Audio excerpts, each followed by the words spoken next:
Okay. All right.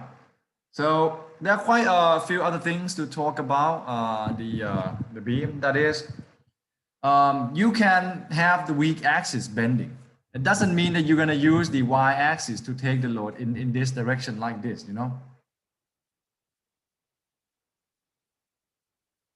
It's not like we're going to use the beam like this with the load acting on this direction. No. But the point is that sometimes you may have bending in both axes. So you may need to consider the axis, the moment on y-axis or the weak axis as well. When you have the weak axis bending, your beam is in this direction, you know. So you will see that the web almost has zero stress, because if your beam is in this direction and your stress is like that, that stress is zero. So the zero stress is at the web. So web stress becomes zero. So we don't need to check web local buckling at all. And therefore your failure becomes only the flange local buckling, and then the plastic moment in y-axis. Okay. And yes, there's a suspect about this, but let's skip that. This is the one I should perhaps mentioned before, that example, that you always need to consider the serviceability, because unlike concrete, steel is not, say, perfectly continuous, despite the fact that it is a homogeneous material. But you need to connect the beam to the column, you need to connect the floor to the beam.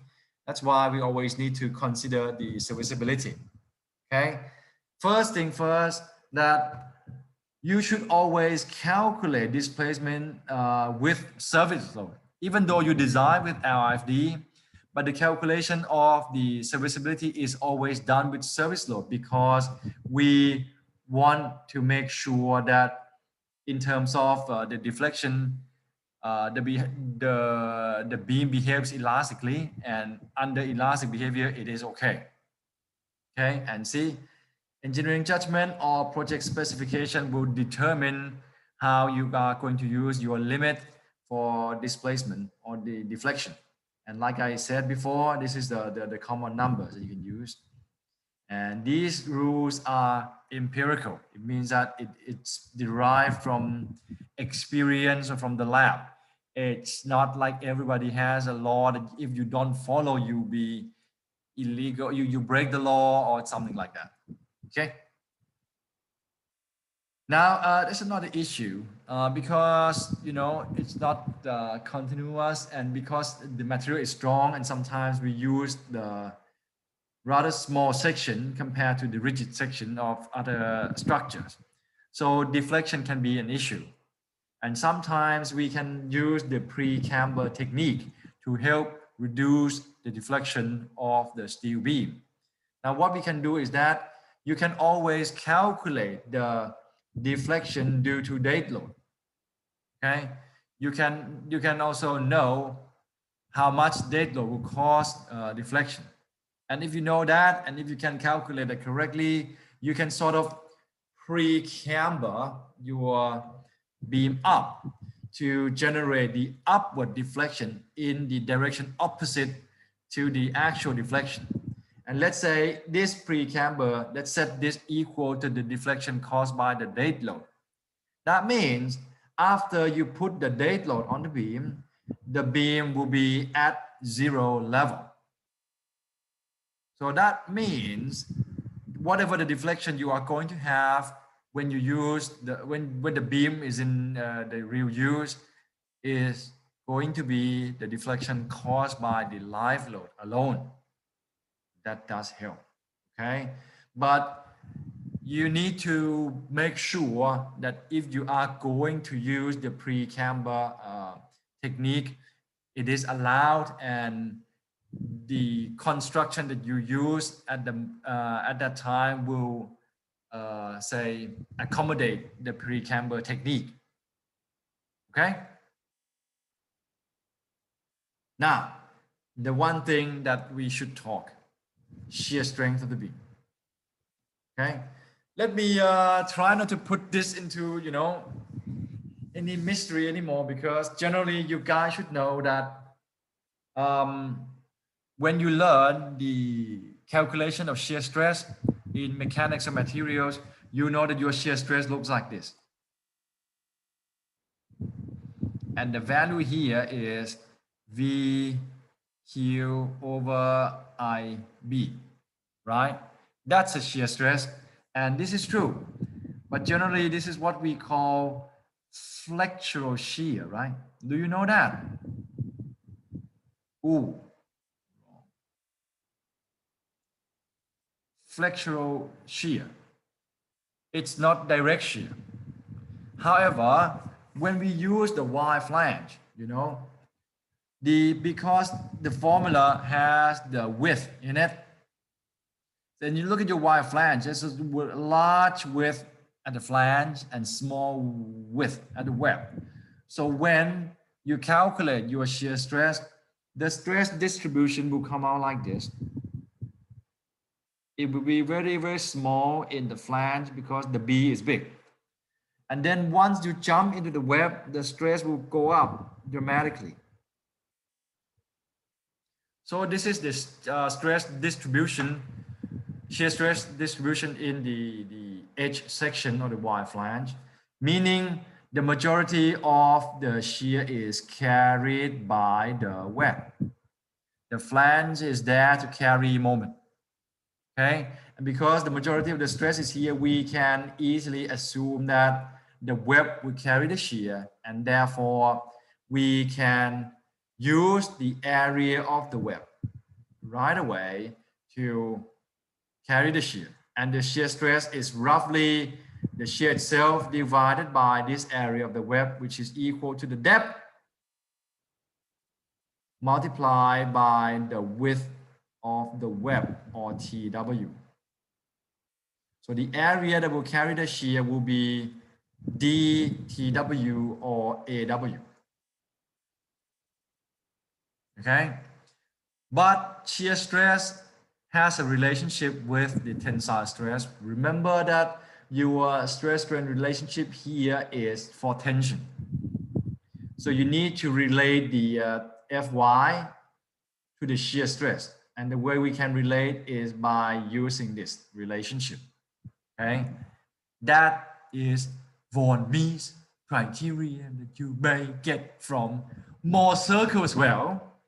Okay, so the relationship between the yield shear stress and the tensile stress is, you know, explained by a simple 1 over square root 3, or roughly 0.6. So that means the shear stress is 0.6 Fy. So now we know the area that will carry the shear. Now we know the stress. So the shear capacity of the structure can be easily calculated by 0.6 Fy multiplied by the area that carries the shear, or the area is equal to the depth multiplied by the width of the web. Simple as that. However, we have steel, we have the force coming down here. So yes, your web carries the shear, can also buckle over under the shear as well. So even though we have this typical formula 0.6 Fy multiplied by the area, we also need to consider the buckling behavior of your web as well, which is reflected by this coefficient CV. Now,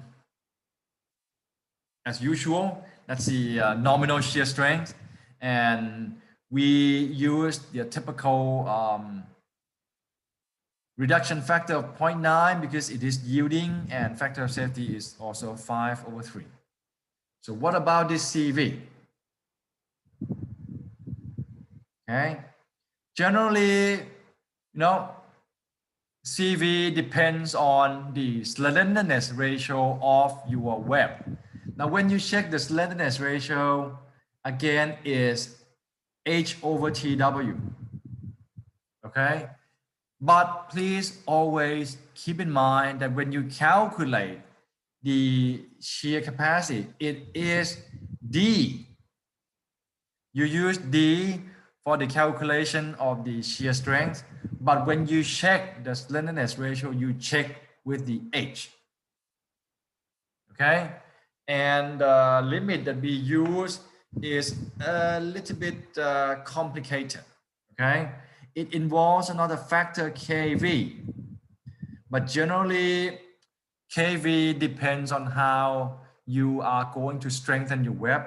Generally, if you don't, KV is equal to 5. This is a typical beam. You can plug in KV equal to 5 and you get the limit in the next page. But let's wait a while. Okay. Sometimes you may face a situation like this, but this is generally for build-up section. Okay. So if you go out and see the steel plate girders that they use to support the bridge, you may see the beam, you know, like this. Say this is side view, and you see stiffener on the side. Stiffener works like, you know, the stirrups in RC beam. And this, if you have a case like this is when you need to calculate KV.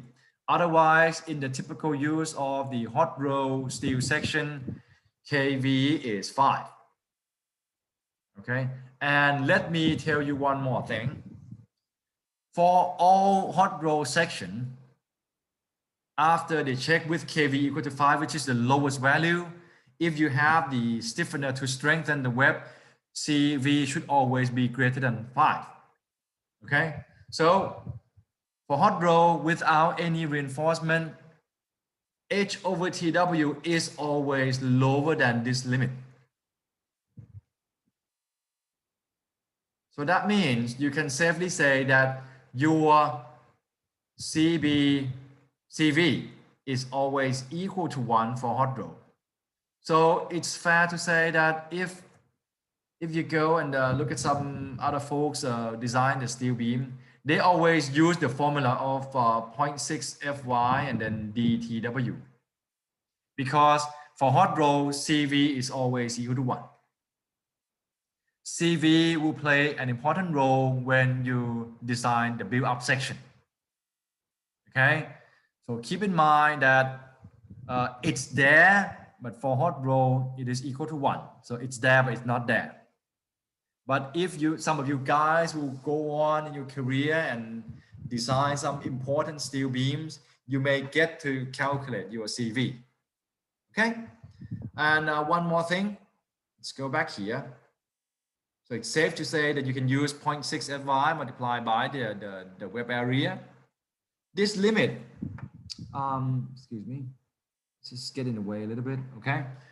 1.1, this is roughly 2.45 square root E over Fy, if I'm not mistaken. It should be, no, it doesn't show anymore. So, okay, it's roughly 2.45. That the spec used to use this number. It used to give you this number, but it no longer does that. Excuse me. However, there's another story. There is another limit, and you don't need to use this, but you need to know it a little bit because you are taking a course with me. So to say that you don't know it, it's a lame excuse. Okay. This limit is lower than this.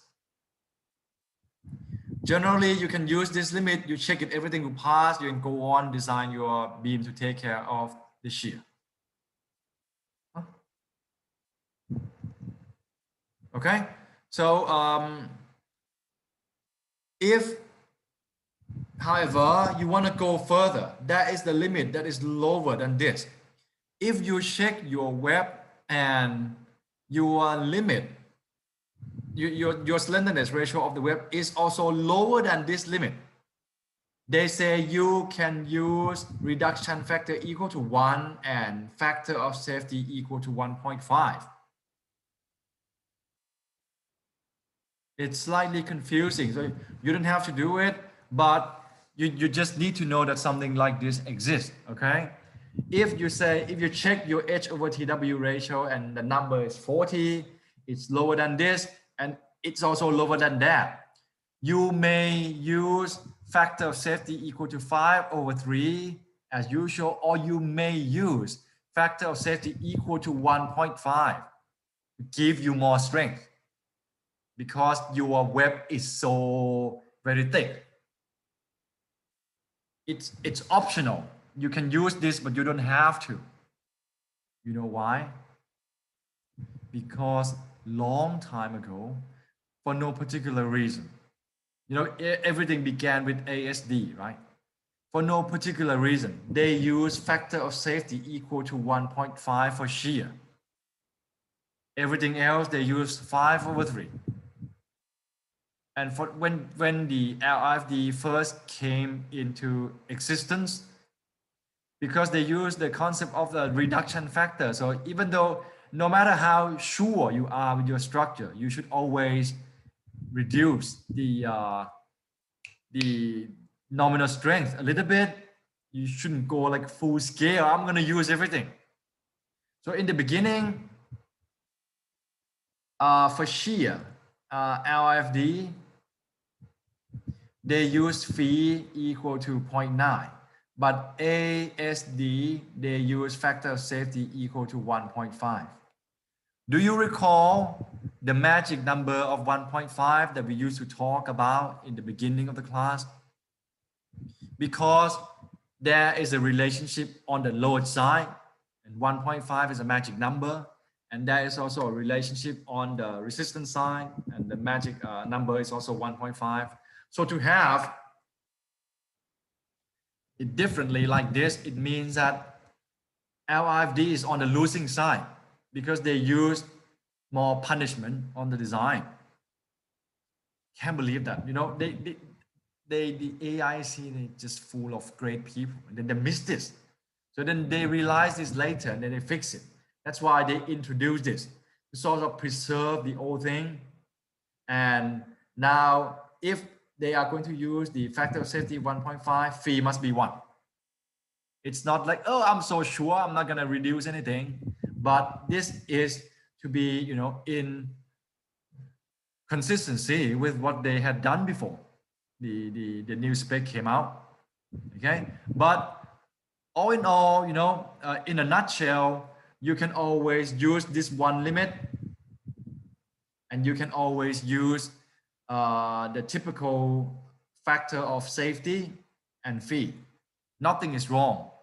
You have the opportunity to increase the design shear strength, but you don't have to.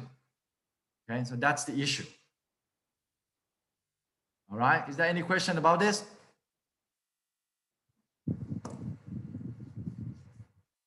There any question about this? So I can say, if you don't want to have any headache, you can just stick with that. And the spec say, okay, blah, blah, blah. This is the formula for you, but you can use this factor if H over TW is less than this, or otherwise you just use this and blah, blah, blah. And then we know that our CV is equal to 1. Okay, that's the end of shear. And I think I'm not going to go through this, but let me go back to the example and show you that we can easily calculate the shear. And the thing is that, oh, that's the wrong one. Generally, engineers don't really pay good attention to the shear problem in steel beams, especially the hot roll, because it's bending dominant, you know. So we just, you know, it's going to be fine most of the time. But shear will become a big problem when you design your build-up section, because you would want the thin web to reduce the weight of the beam, and therefore your web may buckle under shear, and spatial design must be carried out. Okay. It's this one. Oops, I don't even have it with me. Ah, really? So okay, it's fine. So let's say I'm gonna check the shear for the beam that we already select in this problem. Okay, so I don't even have the calculation with me. So that's fine. It shouldn't be a big problem. We can always do it.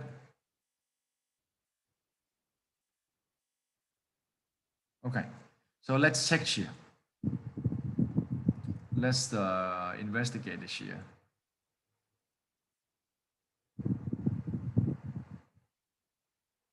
Okay, and likewise, let's say I'm gonna do with the H 300 by 150 by 32 first. And we have the H over TW. Do we have it? No, we didn't. So excuse me. Let me begin by. It doesn't matter. But it's gonna take more time. I need to. Oops, sorry. Need to look at my steel table. No problem. Where is it? Right here. Okay. And 300 by 150 right here. If I want to check that one, the H over TW is 46.5. Okay. And the true depth, remember, use the true depth is 29.8 and the thickness of the web is 5.5. So if, let's see if I can remember all this. 46.5. Okay.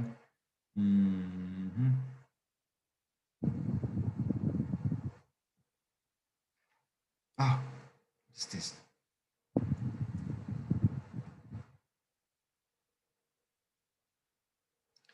So here the shear is the H over TW is 46.5, right? And you can say you're going to investigate this with 2.45 square root E over Fy. This number is roughly equal to 70.3 and 2.24 square root E over Fy. This is roughly 64. So you can say, you know, our web slenderness ratio is lower than both of these limits. So you may use your factor of safety of 503 or 1.5. It's entirely up to you.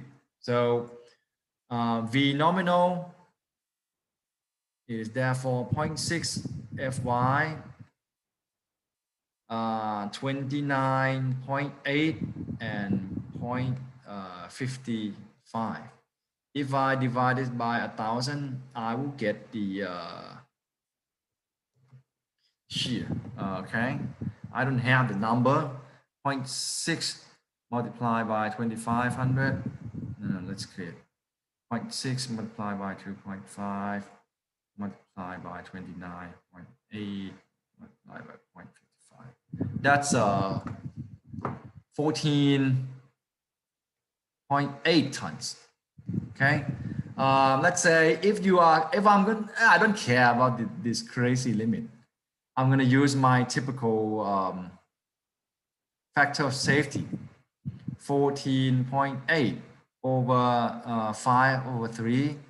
So basically that's 0.6, okay? That's 8.85 tons. And because we didn't calculate the shear, so let's say we have 1,500, right? And it's only that much. So our VA is 1.5 tons plus the weight of the beam, which is only like very, very light, 32.03. multiplied by 5/2, right? So that's 1.53 multiplied by 2.5. So that's only 3.8 tons. Just see, way more. So even with this factor of safety of 5/3, we already more than safe. So there is no need to, calculate this with the factor of 1.5, which is going to give you even greater number. Seems a bit pointless to me. It's 9.87 tons. So who needs 9.87 when 8.85 is already much more than 3.82? Okay, you just need to make sure that when you perform your calculation, always check the slenderness ratio. Many students would forget to check this, and then use the depth when you calculate the shear, not the edge. This is D, this is H.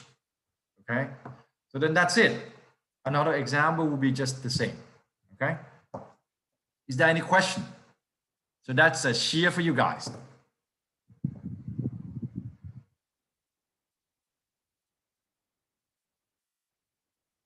Okay, I think we finished right on time. Okay. And I can carry on the next things and next week. So if there isn't any question, I'm gonna stop the share,